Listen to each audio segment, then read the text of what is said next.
Fala galera do BFC, Papo Categoria voltando, mais uma quarta-feira e mais uma quarta-feira com o nome de peso. Estamos aqui com Paulo Roberto de Souza Carneiro, para muitos mesmo, o maior presidente da história do Vitória. A gente vai procurar saber essa opinião dele também. Vai pedir!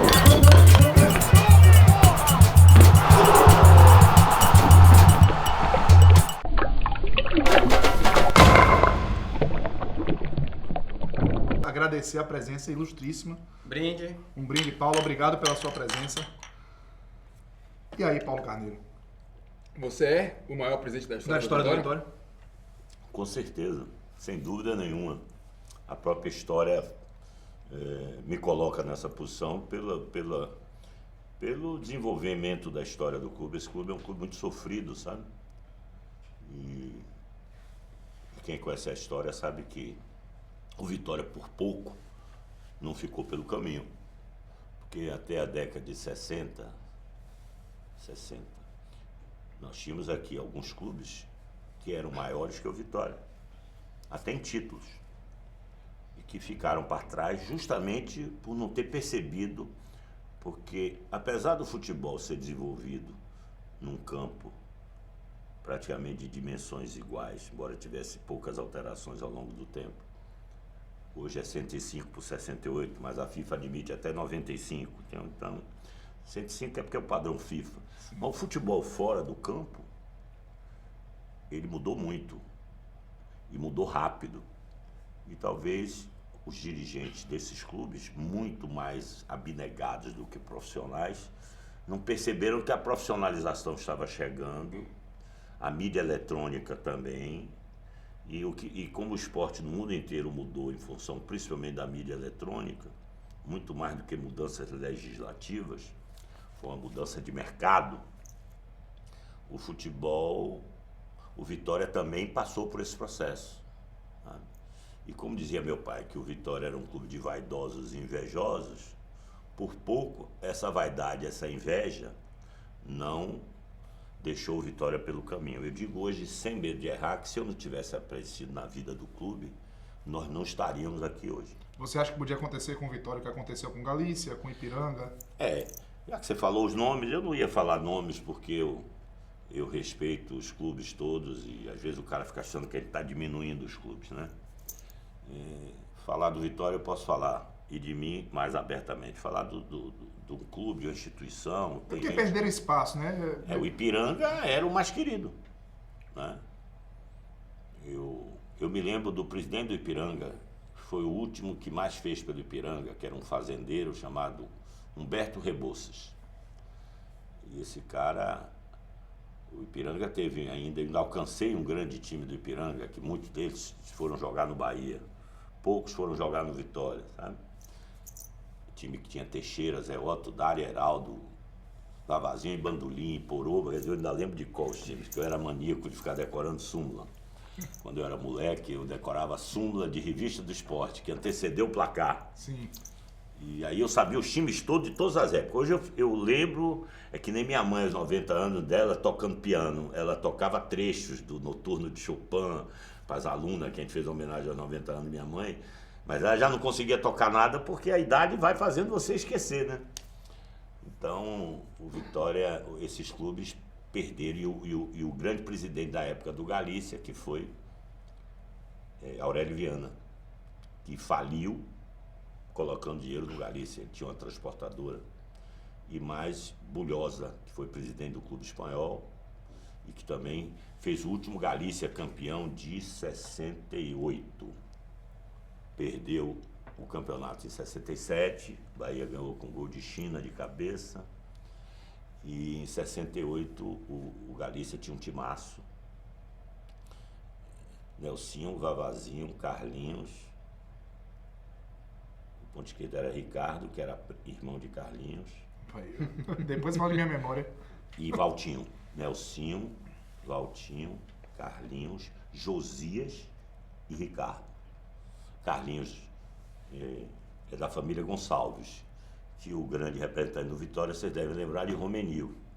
Eles eram irmãos, Carlinhos, Romenil e Ricardo. E o Vitória ganhou o campeonato de 64 com 2 gols de Itamar, que também era irmão de Carlinhos e de Romenil. Ricardo era primo. Não, Ricardo era irmão. Tinha um outro primo, Alencar, que jogava no Botafogo.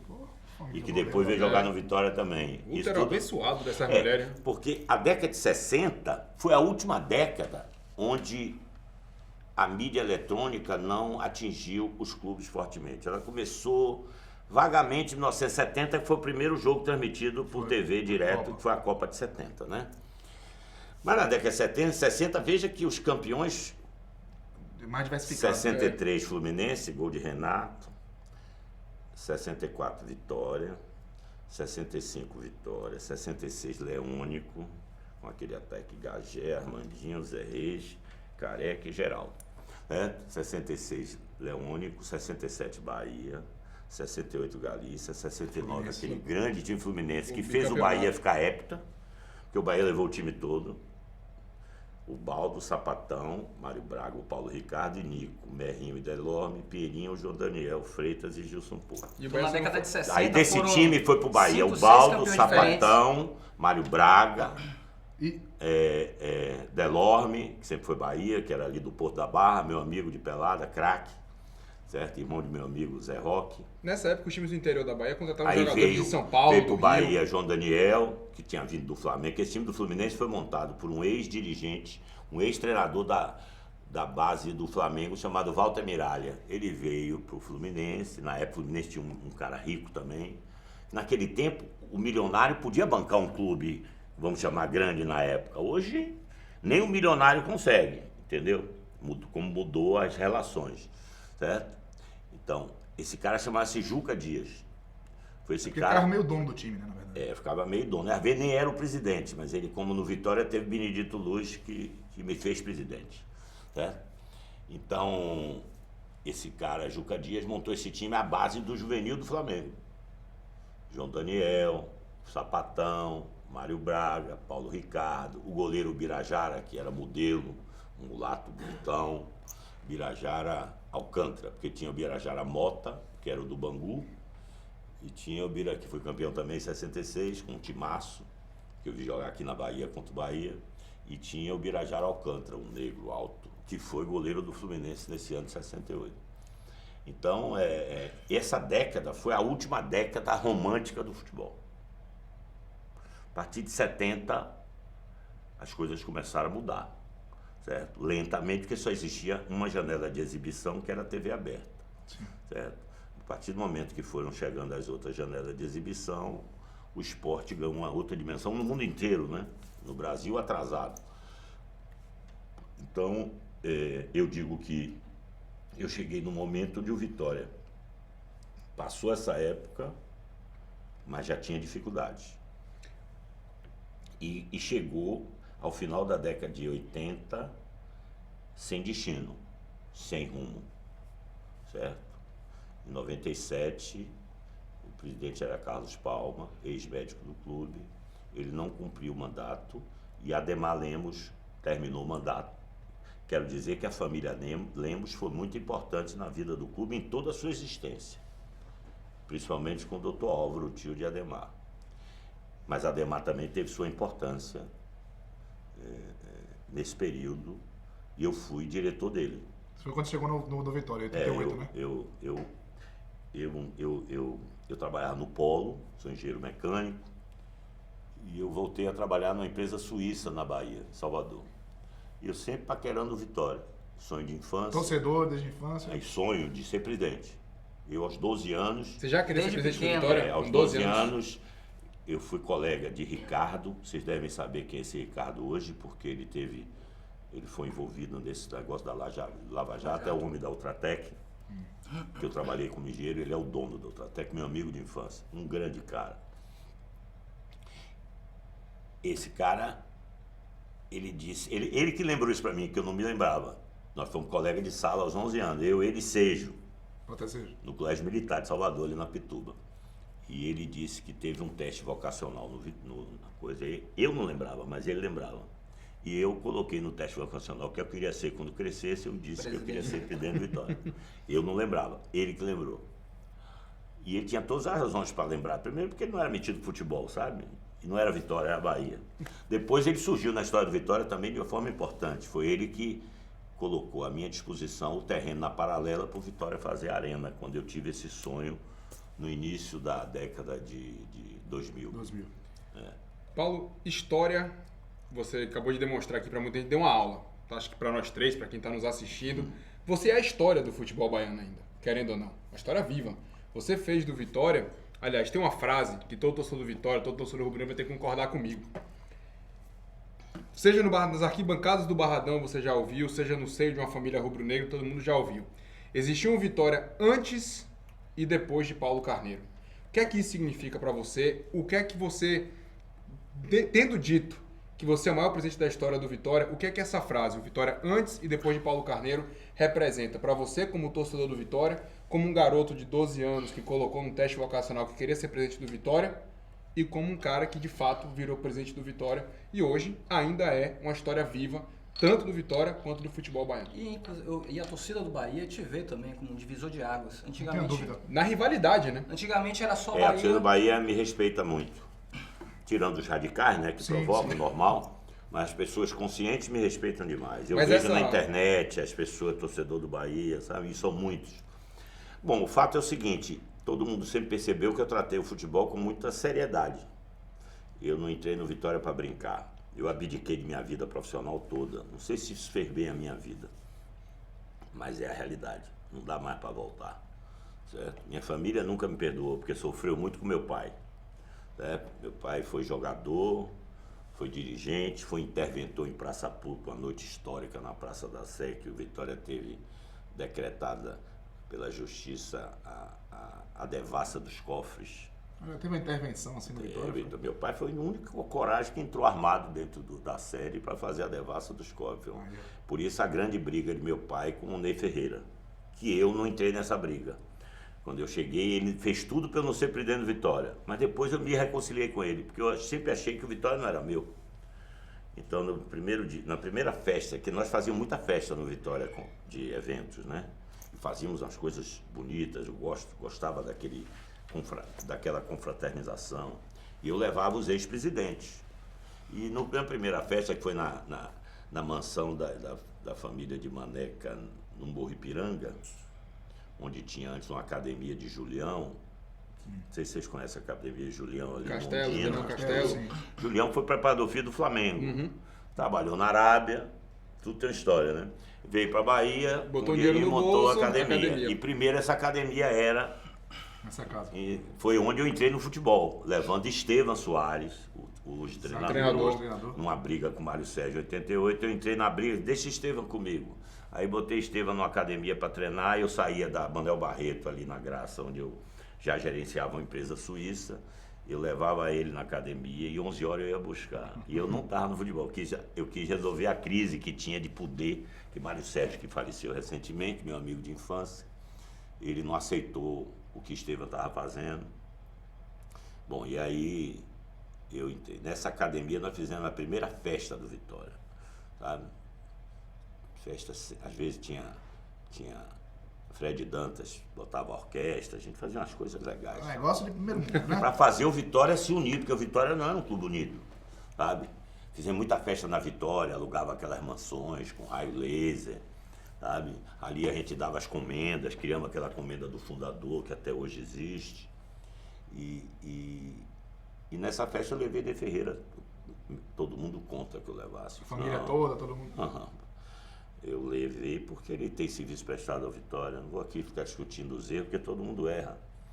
Ele foi bicampeão baiano e ele brigou com a imprensa por causa do Vitória. Sabe que tem um caso tinha um grande cronista na Bahia, apresentador italiano, chamado Cléo Meirelles. E ele deu uma surra em Cléo Meirelles. Bateu. Bateu mesmo, dentro do ônibus, no fim de linha ali na Barra. Porque ele morava na Afonso Celso. Sim. Eu morava no 41, ele morava lá na entrada onde tem a cabana da Barra, não sei se não Sim, existe sim, hoje. sim. Ele morava bem de frente. E ele era inimigo mortal de meu pai. Já vi tiro entrar em minha casa, eu pequeno. Era inimigo mortal de meu pai e meu pai dele. E quando eu fui ser candidato a presidente do Vitória, que a Ademar não quis continuar, ele ficou contra mim. Mas depois eu entrei e aí eu terminei toda a minha existência no Vitória, eu fiquei amigo dele e tratei ele sempre muito bem, com respeito, porque eu não podia comprar essa briga de meu pai. Não sei o que aconteceu lá atrás, né? Quem tinha razão e quem não tinha, né? Não ia dar razão a meu pai, porque era meu pai. Falam muitas coisas, mas eu preferi unir o clube, sabe? E esse foi um momento decisivo, foi quando eu cheguei no Vitória, me lembro bem, eu cheguei no Vitória às 5 horas da tarde, soube que ia ter uma reunião, estava em crise o Vitória, Palma saindo, para Ademar assumir, e eu fui para a Toca. Cheguei lá, encontrei o meu primeiro jogador, que hoje mora em Curitiba, empresário de sucesso, chamado Edinho Baiano. Não sei se você lembra dele, né? Isso, jogou de lateral em 88. Sim. Edinho estava saindo para ir para o Bahia, porque ele disse, nós não vamos ficar aqui. Ele estava com um procurador dele, não sei, um amigo de Bonfim, ele é da mesma terra de Bubu. E ele disse, não, eu tenho um amigo no Bahia, aqui não tem condição. O Vitória ficava, os jogadores ficavam quase numa casa-mata que tinha lá, sabe, um negócio horrível, sem comida, sem nada. E eu, sem pensar muito, eu disse a ele assim, não pode ficar aí que a partir de amanhã não vai faltar mais nada aqui não.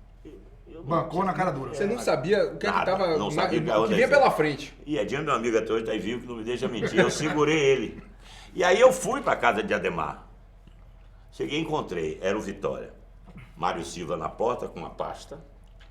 E o preparador físico, que eu não tinha treinador. E um preparador físico, um gaúcho, que eu me esqueço o nome, de um bigode. Mário Silva, que recentemente completou mais de 40 anos de serviços prestados ao Vitória. Ele começou servindo café no Vitória. É office boy anos, e virou... na sede do Temes. E virou hoje o supervisor.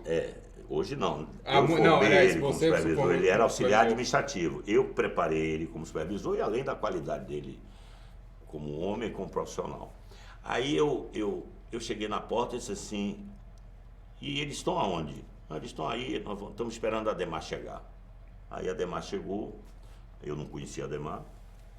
Entrei, estava ele e Nilton Sampaio na biblioteca da casa, era uma casa grande do pai dele. Ele não era casado. E lá eu me apresentei, disse, eu quero ajudar o Vitória.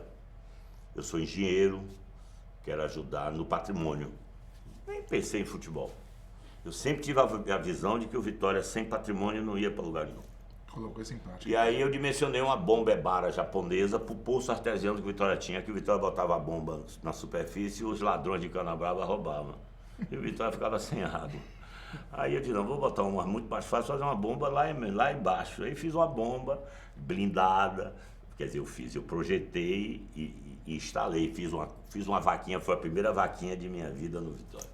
Fiz uma vaquinha, comprei a bomba e instalei a bomba no Vitória. Foi meu primeiro trabalho no Vitória, foi tentar viabilizar. Isso já era diretor? Não, não era nada.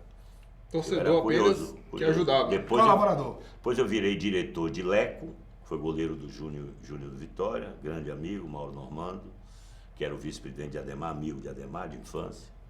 E depois, na outra gestão, eu já virei vice-presidente e ele, meu diretor.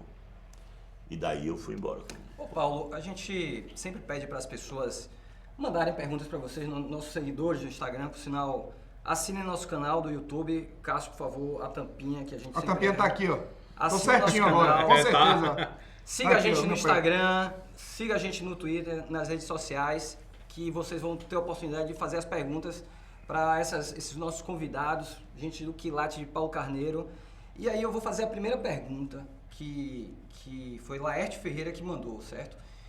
Muito em cima disso que a gente falou aqui, que você foi um divisor de águas do Vitória, você se proclama o maior presidente da história do Vitória.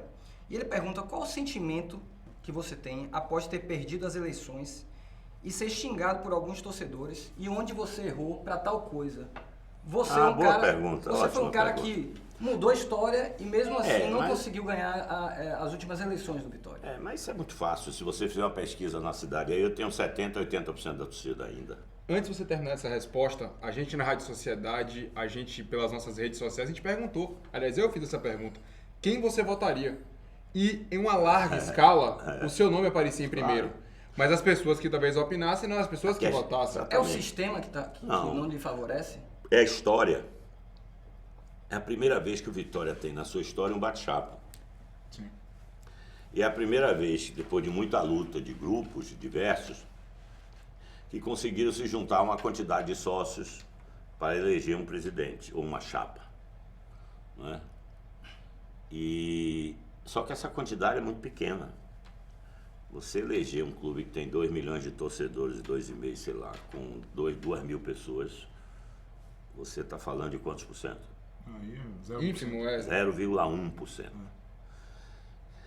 E esses grupos que estiveram na eleição junto com a gente, mais a chapa da situação, a chapa de situação por motivos óbvios, já estava no clube. Os outros estão trabalhando há muito tempo, certo? E eles cristalizaram uma quantidade de votos, de pessoas que iam votar neles, independente de quem fosse o presidente. Queriam votar no poder político do clube, achando que o clube estava fechado e tinha que abrir. E que essa chapa ia ser a chapa que abriu o clube. Mas todas as 4 chapas disseram que iriam colocar mas o voto aberto. A proposta de cristalizar o voto já vinha sendo maturada há bastante tempo. É um pleito que muita gente vem fazendo dentro do clube. Nós entramos há um mês da eleição, certo?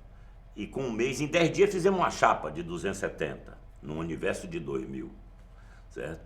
Então, mostrava a força da gente. Só que o tempo não foi suficiente para a gente angariar a quantidade. Nós tiramos votos deles todos, mas o tempo não foi suficiente, tanto que ficamos a 120 votos, 130 votos. Irrelevante a diferença se você considerar um universo de 2.000 votos, tá certo? Nós estivemos muito próximos de ganhar a eleição, mas nós sabíamos do risco, certo? Quanto meu sentimento pessoal, é muito mais do clube do que de mim. E eu não gosto muito de modéstia, não, que modéstia demais cheira a mediocridade. Tá? O Vitória perde muito com a minha Por você não estar no clube. Por não estar no clube. Porque eu ia fazer uma coisa no clube muito mais importante para o clube que para mim. Eu ia preparar novos líderes no clube, mas preparar de forma técnica, acadêmica, certo?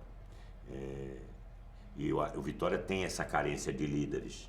As pessoas te chamam de centralizador, de ser um cara Quem trabalhou comigo... que puxa tudo para você. As pessoas que falam não me conhecem, nem me conhecem trabalhando.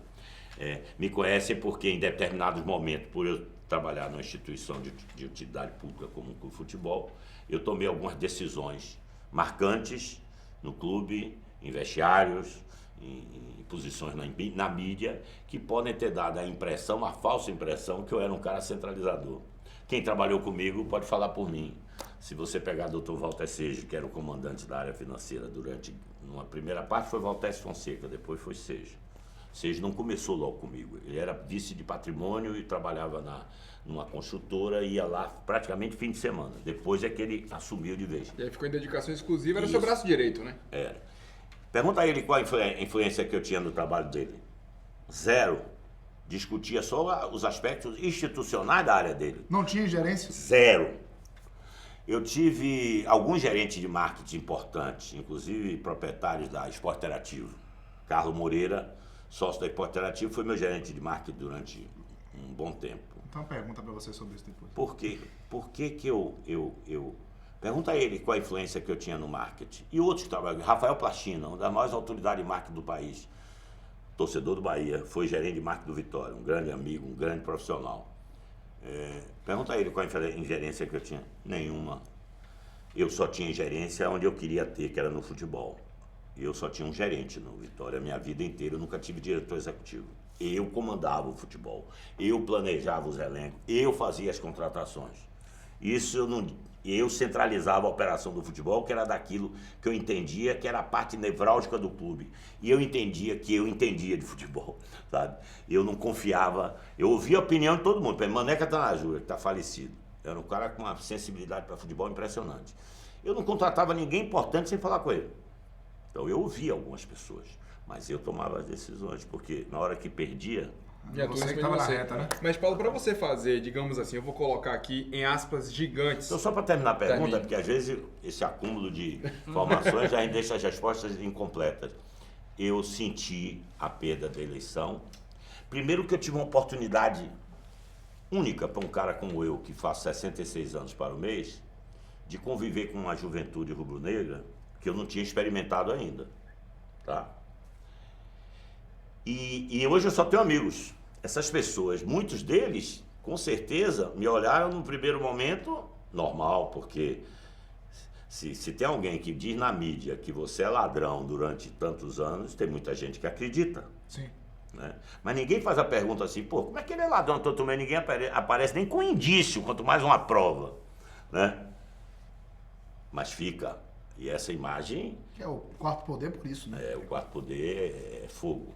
Quando o cara quer lhe destruir, ele pode destruir. Se eu não fosse um cara forte, eu teria sido destruído, sim. Certo? Mas eu sempre defendi. E sempre tive a vida limpa. Essa é que é a grande força do ser humano. É poder olhar para as pessoas, para os seus filhos, e com altivez. E eles com orgulho, né? Ou do amigo, ou do pai, ou do sobrinho, ou do tio. O fato é que essa juventude rubro-negra que eu convivi me deu uma oxigenada na minha vida. Foi um pouco tempo, mas eles criaram um movimento há muitos anos atrás chamado Século XXI. Eu acho que eu fui a uma reunião num clube ali de Itapuã, né, Larissa? Qual é o nome daquele clube? Uma mesa enorme. Eu ouvia mais do que falava. Sérgio ficava me chamando para ir. Difícil, hein? Ela sabe, eu nunca me manifestei nessa reunião. E num evento do lançamento da campanha do meu amigo, que foi também quase destruído pela mídia, o nome dele foi, hein? Peter Silva. Peter Silva. Eu fui para lá e tomei a palavra, era um momento importante, eu era um cara histórico, eu falei. Mas eu nunca tive envolvimento com esse movimento. Eles disseram na campanha de que eu estava por trás desse movimento, eu nunca estive por trás.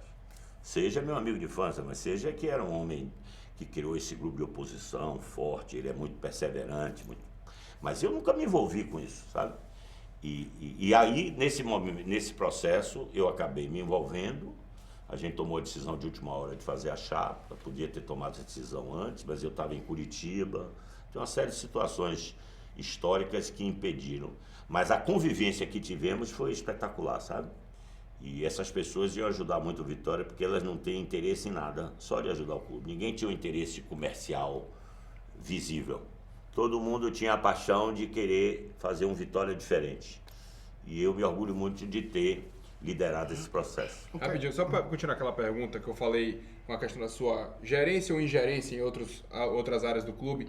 Para você fazer, eu repetindo e colocando entre aspas, as maluquices que você fez, de trazer jogadores como Aristizábal, Kleber Santana, você precisava da anuência do departamento financeiro. Se não tivesse dinheiro, você chegava assim, mas eu vou fazer, porque o futebol precisa, e eu que mando, e acabou? Se vire e vá atrás de dinheiro. Não, as coisas não são assim. As coisas são discutidas, são alinhadas, certo? As coisas não são assim, não funcionam assim. Talvez numa ditadura de Chávez lá, pode ser que funcione assim, sabe? De Fidel Castro, de Antônio Carlos Magalhães, pode ser que funcione assim. Na nossa relação lá, nós éramos um grupo de amigos que um dia agarrou Vitória lá no fundo do poço, para ele não se enterrar lá e puxou. Cada um ajudava no que podia. E por que de lado de fora passava essa imagem de Paulo Carneiro, Você acha que digamos assim, quase que o ditador que mandava, que fazia? Porque o Vitória, exclusivo, de repente. Vitória nasceu na Bahia para não ser campeão de nada. Vitória era para ser sempre no máximo vice. No final do ano, o Vitória fez uma grande campanha, foi um vice honroso. E eu cheguei para ganhar. Para mudar aquele monopólio que tinha do Bahia aqui, através de duas figuras muito astutas e que nós temos que respeitar, que foi Osório Vilar-Boa numa época, que não foi a minha, certo? E Maracajá na outra, que eu alcancei, certo? Então, e o Vitória só tinha briga entre nós dirigentes. Tinha ninguém que ficava... Quando o Pirinho ficava um tempo no Vitória, ganhava um campeonato como de 80, que ele circulava na Fonte Nova, de camisa vermelha, calça preta e um lençozinho vermelho, ele virou ídolo. Por quê? Porque o Vitória não tinha líderes. Aí aparecia um cara carismático, sabe? Com empatia popular, ganhava um título. Só que Pirinho ganhou o campeonato de 80 e segunda se demitiu. Vitória era assim. Por que isso? A história do Vitória é assim. Ô Paulo, você falou um negócio interessante. Você não chegou para sentir orgulho de vice, né, no Vitória. Mas você conquistou um grande vice-campeonato. A nível nacional, sim. O maior título da história do clube. Esse dá orgulho? Esse dá. Principalmente porque foi feito com garotos, né? Com um grande capitão, meu grande amigo Roberto Cavallo, que foi fundamental nesse processo. Ele comandava os garotos, ele comandava o time e ele fazia os gols decisivos. Então, o Roberto fez tudo. O Vitória precisa até um dia fazer uma homenagem ao Roberto, que o Roberto passou pouco tempo aqui, mas foi marcante. Foi marcante, né? Pelas faltas, pela Você acha que esse pessoal merecia mais reconhecimento? Que a coisa de... que o torcedor desmerece um pouco na brincadeira de ser vice? Nós criamos comendas, na época do centenário, criamos a comenda do centenário, eu levei 6 horas dentro da Assembleia, eu era deputado, dando comenda do centenário para mais de 300 pessoas, levei lá antigos presidentes que ninguém nem se lembrava, levei o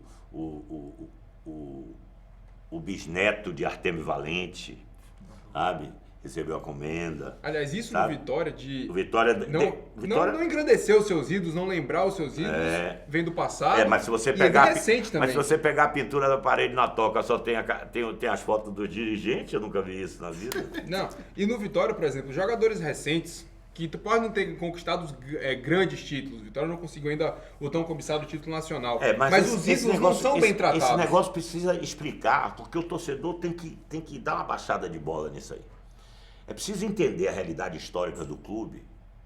E não, eu sei que como é difícil com essa rivalidade regional, a comparação vem imediatamente. Né? Pela polarização. Como o Vitória cresceu e começou a ganhar muito do Bahia, que não era comum na sua história, tá certo? O torcedor, e chegamos a ser vice-campeão brasileiro e semifinalista em 99, numa mesma década, o torcedor começa a imaginar que a gente tinha condições de ser campeão, sim. Num acidente de percurso, sim. É isso que eu ia perguntar. Mas numa coisa planejada, não. Aquele time o futebol foi mudando e a gente não estava preparado. A gente estava construindo o clube dentro da mudança. Aí era um projeto de futuro, né? Aquele time de 93 do Palmeiras era um timaço. Era quase uma seleção. Era só uma seleção. Você, no seu âmago ali, você acreditava no título? Ou você sabia? Olha, meu amigo, depois que eu enfrentei Corinthians, Flamengo e Santos, não perdeu nenhum jogo. Não perdeu nenhum jogo na fase anterior. Eu não acreditar. Mas hoje você está falando sobre... Mas eu estou lhe dizendo o seguinte, o futebol, a gente analisa depois do resultado e tem uma análise antes. Nunca análise antes é igual a análise depois. Claro. É impossível. Primeiro acontece as coisas. Seja nas vitórias, seja nas derrotas. Não é? Então, se você imaginar que eu tinha planejamento para ser vice-campeão brasileiro, eu estaria mentindo aqui. Não tinha planejamento nenhum. Eu não tinha nem base ainda, estava fazendo. Esses jogadores não eram de Mota. Alex foi eu que vi em Salina da Margarida. Dida foi eu que vi. Dida é aquela história que você foi buscar. Dida é uma história curiosa. Dida eu fui ver em Arapiraca. Né? Conte a história de Dida. Depois, senão vou embolar a língua aqui.